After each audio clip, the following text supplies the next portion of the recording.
রাধে রাধে। তো এই সেই দিব্যস্থলী গোবর্ধন তট গোবিন্দকুণ্ড, আর এখানে আপনারা দর্শন করতে পারছেন গিরিরাজ গোবর্ধন পর্বত।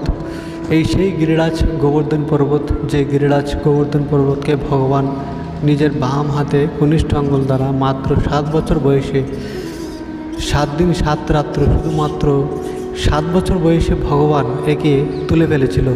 তো আজকের সেই তিথি, মানে আজকের দিনই ভগবান এই পর্বতকে ধারণ করেছিল এবং সমস্ত ব্রজবাসীদেরকে এর ভিতরেই আশ্রয় দিয়েছিল।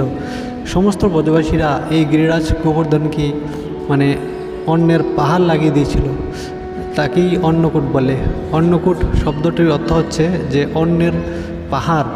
কূট কথার অর্থ হচ্ছে পাহাড়, মানে অন্নকূট কথার অর্থ হচ্ছে অন্নের পাহাড়। সেই ব্রজবাসীরা এই গিরিরাজ গোবর্ধনের ভগবানের জন্য অন্নের পাহাড় দাঁড়িয়ে করে ফেলেছিল, এত ভোগ লাগিয়েছিল। আজকেই সেই অন্নকূট মহোৎসব।